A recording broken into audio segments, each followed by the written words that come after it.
Well, good afternoon, everybody, and a very warm welcome to our webinar today, Continuous Listening in Uncertain Times. We're so pleased that you are able to join us today.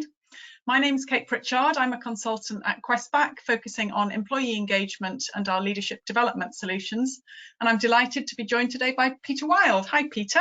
Hello, I'm Peter Wilde. I'm Head of Employee Experience at Questback, and Kate and I work together on lots of exciting international projects and have done, in fact, for over 20 years. So we're in safe hands today. Indeed. Thank you, Peter. And as you can probably tell, Peter and I are both working remotely, which is fine for us. But this actually means this is the first webinar that we've done together without any marketing experts to hold our hands and to make sure that we press the right buttons. So please bear with us if everything doesn't go to plan, but hopefully it absolutely will. And to start off with, we would be interested to know where you're joining us from today. I expect most of you are still working remotely, but it may be that some of you are back at work. And if you are remote, I'm still interested to know where exactly you're joining us from. So I have a little poll that I'm going to launch now, just to find out where you are joining us from. And the options are my home office, my lounge or sofa, my kitchen, my bedroom, or my employer's premises. So if you wouldn't mind just answering this now, that would be really good, please. Just give people a minute to answer. And then, yeah. Where do you reckon, Peter, that people are joining from? I'm not sure whether you can see the answers. Well, bed isn't an option, so okay, I'm sure there are some people who are. Okay, so the majority are from home office. It looks like people are not yet back at work. So hopefully you can see the results now. Yeah, the majority are joining from home offices like Peter and I. So I am just going to hide that. Okay. And hopefully you can see my screen again. Excellent. Okay, so we have 30 minutes together today. And obviously the focus is listening in uncertain times. But before we get there, we want to give a very quick introduction to Questback for those of you who are new to us. We're going to talk briefly about the changing nature of work, and within that, the importance of listening, both in terms of the current crisis that we're in, but also looking forward. We feel that it's going to be so vital to continue to listen to employees as we move out of COVID-19 into the future. And I'm going to end with a quick demonstration of some technology that we use at Questback that we're making available for free for organisations at the moment to support with continuous listening. So I hope you find it a useful session. We will be hopefully have time at the end for questions, and hopefully you will have a little panel on your screen, which if you click on where it says questions, you'll have the opportunity to type in questions that we will get to at the end of the session. We will also answer any questions that we don't manage to get to via email after this webinar, and we'll also send the recording and slides to you all as well. Okay, so very quickly, an introduction to Questback. So at Questback, we are all about providing excellent software for extraordinary experience management. Our mission is to help companies to capture the experience data that they need to get ahead. And one of our big focuses at Questback is actually on the employee experience, and that's the area that Peter and I have spent many years working in. And we know that in good times and in bad times, it's the experience that people have at work that drives their behaviours. So it determines whether people will go the extra mile for you, whether they'll innovate, and whether they'll be motivated to help the organisation succeed. So it's so important that people have positive experiences, even when times are tough. And we work with a wide range of companies and partners to really help them capture the experience data that they need. Another thing that we're passionate about at Questback is democratising feedback. So we know that a lot of organisations collect feedback from employees. They do employee surveys of some kind, but typically this is led from the top of the organisation and the feedback stays at the top. We see this as a real missed opportunity. We feel that following these surveys, it's so important to feed back the findings and to enable everybody to hear how people are feeling, but also importantly to get involved in taking action to make things better at work and to ensure that everybody is having the best experience possible. So democratizing feedback is what we're all about at Questback, and we'll come back to that later. But the first topic we want to focus on today is the changing nature of work. And obviously this is highly topical at the moment with COVID-19, but it has been something that we've been talking about for quite some time. I went to several seminars by CIPD last year where the changing nature of work was a hot topic. And the CIPD spoke about the changing nature of work in terms of these 4 areas. So they spoke a lot about technological change, and we're all very aware that technology is really shaping the way that we all work, as well as live more generally. Within that, there's always been a lot of talk about AI and which jobs will be automated. And to me, the flip side of that is the importance of some of the skills that are purely human. So things like creativity, critical thinking, and emotional intelligence being really important skills for us to have in this new world of work. There was also a lot of talk about demographic changes, and that still remains very relevant. So we now have Gen Z within the workforce and 4 different generations working together, which can have challenges. One of the things that I've noticed the younger generations bring is a real clear sense that they want to have meaningful work and they want to work for purposeful organisations. And that's really having a positive impact on the way organisations behave. And then, of course, we have other external factors like globalisation and economic uncertainty. So last year, the topic was, of course, Brexit. And now it's what's going to happen when COVID-19 is over. How long will it take us to get back to normal? Will we ever get back to normal? And obviously, one of the things that I said a lot last year was that the pace of change was massive and that things will never be this slow again. And certainly that seems to be true at the moment, when COVID-19's changed our world of work completely upside down in the last couple of months. So things that many HR people were grappling with over the last few years, things like remote working and flexibility, have become the normal, at least in the short term. So for many organisations, these were prickly topics. It's okay for a few people to remote work occasionally or to work flexibly if they need to, but all of a sudden the whole workforce is doing this, and HR are recognising that this is something that can be done effectively in many cases. Similarly, digitalisation, it's always been something that we're talking about, but in many cases this was a long-term programme, something that was a long-term programme for the years or months ahead, and transformation has had to happen overnight to enable everybody to work at home effectively. We're also noticing that organisations are becoming less hierarchical, and again that's been quickened by COVID-19, where we really have to collaborate far more frequently as teams working together and people working across teams. There's less reliance on always the messaging coming down the organisation from senior leaders, but about teams working collaboratively together. And that requires a higher level of trust. And I guess it's a two-way street with regard to trust. We need to be trusted as employees to do our jobs effectively wherever we are and however we're working. But we also need to be trusting of our senior leaders that they are making the right decisions for the future of our organisation. And other topics which were already gaining increasing importance have now been really brought to the fore during COVID-19, and they are well-being, purpose and social responsibility. So these are really important things for organisations to be thinking about now, and I think will influence whether people want to work for organisations in the future.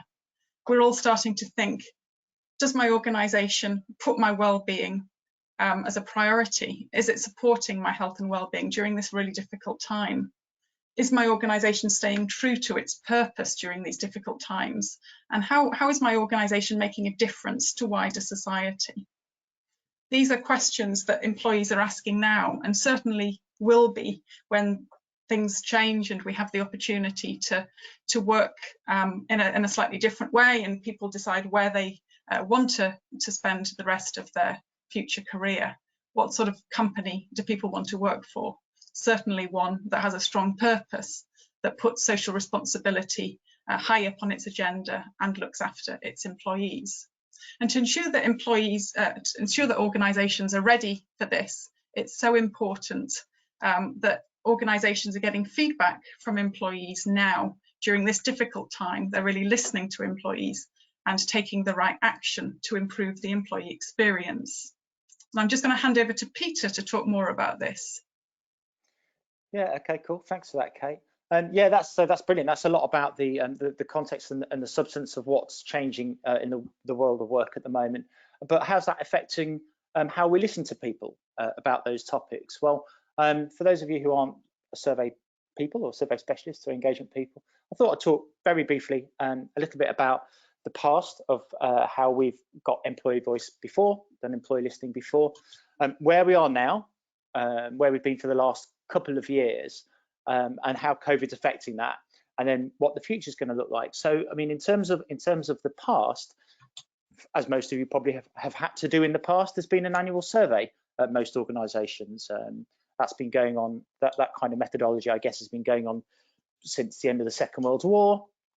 And for many organisations, still, it's their primary way of getting information from their employees and hearing, getting that employee voice. And we did a piece of research last year which showed that although HRDs and other business leaders want to do more listening, they were actually still planning to just do annual employee engagement surveys.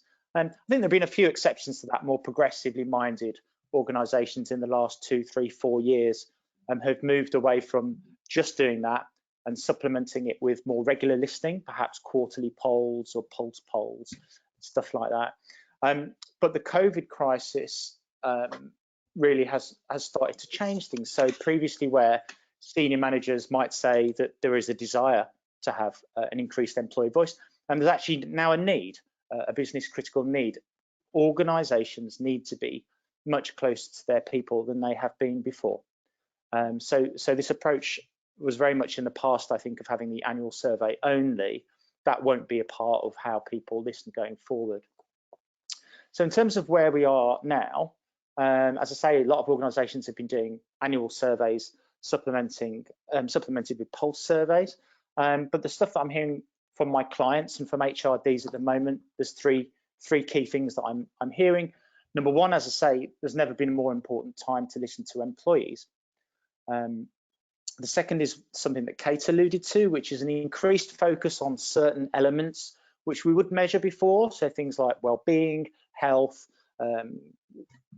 financial stability, stuff like that, which is now absolutely front and centre in employees' minds. And the third is actually quite a nice one. It's a bit of a silver lining to all of this, is that for HRDs who have tried to get this stuff on the agenda of boards and tried to seek to get people to convince them how important it is, are now pushing an open door. It's taken this crisis to actually accelerate that process. So that's that kind of brings us on to the future, really, onto what we'd call regular or continuous listening, which we're seeing a lot of organisations move towards. Next slide, Kate, please. So as I say, historically and traditionally, organisations have had one survey a year, with some kind of actions in between. And that's the throwing the baby out with the bathwater thing applies here. That an annual survey provides a deep, rich set of data about a series of topics, a wider range of questions you can ask if you're just doing something once.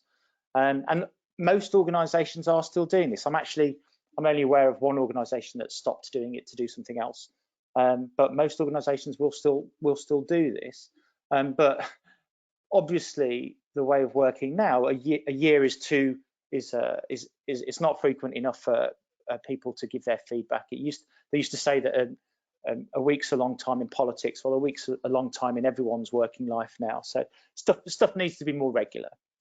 So what people have been doing, next little build, as I say, it's supplementing them with the annual pulse surveys, so quarterly or monthly. That gives you the ability to add a few hot topics and to track engagement over time.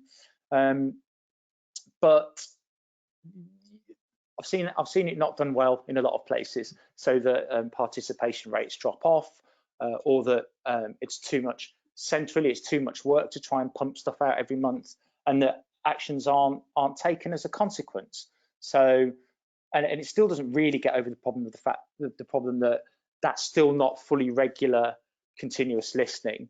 And so what we're finding is that organisations are doing annual surveys plus pulses, and then also, Kate, and then also more of a kind of a weekly vibe, a regular, very light touch check-in, which a lot of our clients are using at team level by managers for their team to get a weekly check-in and a vibe of how people's week has been, but also with suggestions for improvement and ideation, which creates that kind of actionable insight at a local level. So rather than just once a year, 60% of people are happy, the senior management say, right, we're going to change this, to actually have local actions taken locally with local managers responsible for that, to do that whole kind of closed loop feedback piece and affect change at a local level. Great, thank you, Peter. That's really helpful. So what I thought would be useful to do now is show you how we're using continuous listening technology to really improve the way that we listen to employees here at Questback. And as I say, this is a tool that we've developed and we are making freely available to anybody to use at the moment. So I hope you find it interesting. So we have a tool called QB. QB sends us all an email every week asking us how our week was. And we literally get an email with 5 faces and we tick the face that represents our week best. So was our week fabulous, good, okay, bad, or terrible? When we've done that, we get a follow-up question which asks us what made our week the way it was. So in this case, good. And we've got a list of themes that contribute to how that week was good in this case. And for this respondent, it was because of teamwork and because of the progress made. There is then a follow-up question that asks everybody what could be done to make things even better. So we're looking for actionable suggestions for improvement to improve the work experience. And then following that, we have a quick engagement question. This is a rotating question every time the survey goes out, but just to keep track on how people are feeling more broadly in terms of their engagement with the organisation. And it's as simple as that. But I thought it would be useful just to show you how the results dashboard looks. It's all available at our website, qb.app, and I'm just going to quickly go to it. This is the login screen of QB. What we have at the moment is a range of surveys that are also freely available to support organisations during COVID-19. But what I want to focus on first is the weekly vibe I mentioned. So this is my vibe. This is fictitious results for a sort of demo purposes. But what the dashboard really tells you is your own results. So I've had a really good week, 5 out of 5, so my week's fabulous. Last week was only good, so things are getting better for my own sort of personal engagement and motivation at work. But we can see what the vibe is like for the company overall. Our fictional company here is called Google. It's been a pretty good week, 4.5 out of 5. But you can see that there have been dips along the way. It does the vibe does change each week. We can also see the vibe for the group that I am part of. I'm part of the customer success team, and we've all had a very good week. So what you can do as a manager is to look at this in more detail by just clicking here, and we can see here the results. So this is the beginning of the week, so not many people have responded on week 19, but if I look at week 18, then you can see there are more responses there, and we can see how different people are feeling. And importantly, we can understand what made that week either good or bad. So in green, the things that were positive. So my team, my progress, my development were all positive aspects of this week, whereas leadership, working relationships and progress were negatives for some people. And then importantly, all of the comments are listed as well, so that as a manager, I have the opportunity to read the comments and to understand what we can do to make things better by creating actions. You can see that when you leave a comment, you actually have the opportunity to put your name against it, and that then enables you to get involved in any action planning and to talk further about the problems you're having. or to make it completely anonymously, so it's shown only at company level if you prefer, rather than at team level, although that restricts the sort of amount of specific action planning you could then get involved with. But as a manager, I'm really keen to hear how my colleagues are feeling at the moment. And you can see that during COVID-19, there is an issue with people really missing their colleagues. I could decide that this is an action worth implementing, that I want to do something to make people feel more connected, given that we're not able to work together at the moment. So I could come up with an action to have as a team virtual coffee mornings, for example. And I could save that, I could add further information, categorise it, put a due date, and importantly, I can invite others to work with me on it. So I can find my colleagues who are also within the Google company. They can then be invited to work with me on this particular area. I can save that and it will be added to my list. Oh, save it to my list of actions. If I then go to my action tab, you can see that I have a new action in my inbox, virtual coffee mornings, that I need to progress with colleagues. I can also see these other actions that I am responsible for as a manager. So I have responsibility for increasing social events and making inductions more concise based on feedback that I've seen. What you can do is, as I say, add collaborators and work together on these actions, and then they move along your trellis board as you take action and make progress. So this was an action that was taken several weeks ago about leadership briefings during COVID-19. This is now well underway, and it would be time to rate this action, rate its effectiveness, and to also get collaborators to do the same, so that we have information about whether or not this is an effective action for other teams to really benefit from. The idea is that this is a tool for all managers within an organisation to make small changes that make things better for their individual team, and they have the opportunity to take and manage actions. So for some organisations that we're working with, and we have over 100 different companies, in fact hundreds of different companies using this tool at the moment, some are using it at a team level, some are using it across the organisation. So when you start working with us, we put the relevant people into the system, or you're able to invite colleagues who are not yet registered with QB yourself by just putting in their email addresses here, or uploading a bulk file from your computer if that's more appropriate, if you've got a large number of people to invite. So it's a very simple tool that provides very useful, very regular feedback, which we feel is particularly important during this difficult time. And as I mentioned, as well as having our weekly vibe, we have a whole host of other surveys that clients are finding really useful at the moment. So we started developing these at the beginning of the COVID-19 pandemic to find out how people felt about their working situation during COVID-19, whether that was the working conditions of key and essential workers or those who are now all of a sudden working remotely. There are various different question sets that an individual manager can decide to send out to their employees very easily. So there's simple instructions. You can have a look at the questions. There's typically 10 or 12 questions. It's a quick pulse survey. And then you invite people within your team who are registered for QB to take part in those vibes and get feedback very, very quickly.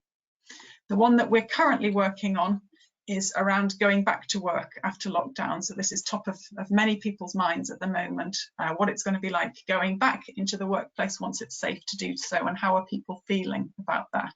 So we're hoping to launch this question set at the end of this week.